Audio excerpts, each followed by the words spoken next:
So, you want to get good at Dark and Darker. You watch all these streamers sweep lobbies left and right, but when you play, it's a different story. I'm the same way. Something I think is often overlooked is the simple act of learning from our past mistakes. I believe this because this was the case for me, and now that I'm past it, I'm starting to notice how many people are the exact same way. So, my good friend Jinsu FPS and I have decided to take a fight that we lost, break it down into some key lessons, and apply those lessons in a later game. Since we started doing this, we went from losing almost every fight to winning most of our engagements. In this video, I want to show you one of these fights and what happened after we apply what we learned. I'm hopeful that you can learn from my mistakes and that this video will make you an overall better player. And with all that being said, without further ado, let's jump right into this. Guys above us. I'm gonna drink protection pot and W key. They're buffing too. Fucking boy. Let's go.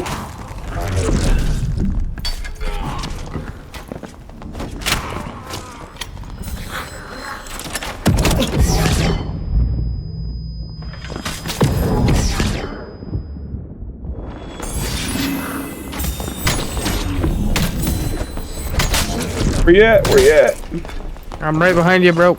Sorry, I had to heal. But we got a ranger shooting at us too. We just need to get out of here.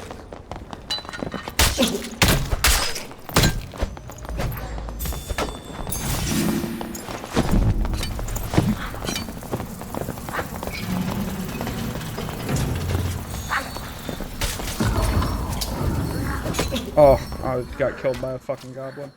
So as you just saw, there's obviously a lot wrong with what we did during that fight. So I'm going to start going over the key things that we come up with as a team so that I can start forming a list of things for us to do in our later matches. So the first major mistake was my failure to notice that there was a mob standing between me and my teammate. Following this, a lack of communication from him kept me from holding back and deciding not to push forward into the enemy team by myself, essentially.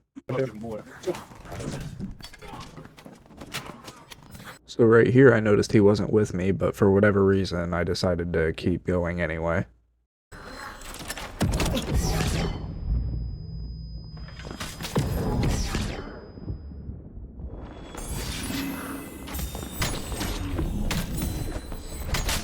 Where you at? Where you at? Again, there was no communication between either of us here. I'm right behind you, bro. Sorry, I had to heal. But we got a ranger shooting at us too. We just need to get out of here.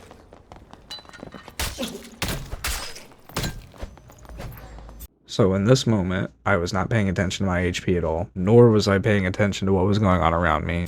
And so with that, I essentially just pushed straight into my death.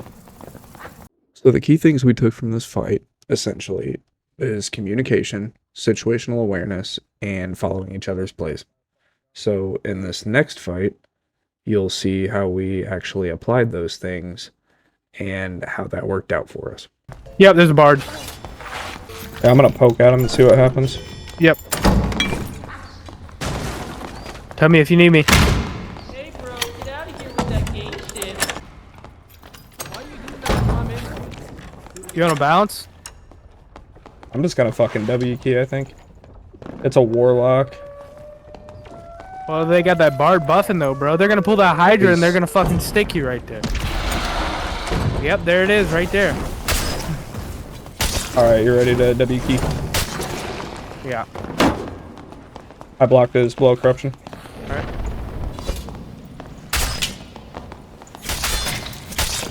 Drop that long sword. So like you saw, we tackled this fight in a much different manner. First of all, I made sure that he was down to follow my play when it comes to pushing forward into them. And another big thing to note is that I mentioned when I blocked the Warlock's blow corruption.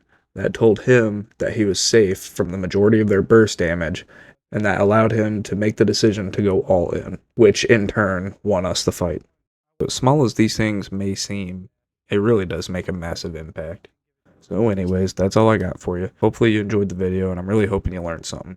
If you did, let me know in the comment section below. Be sure to subscribe and like the video. Let me know if you want to see any more. Thanks for tuning in, guys.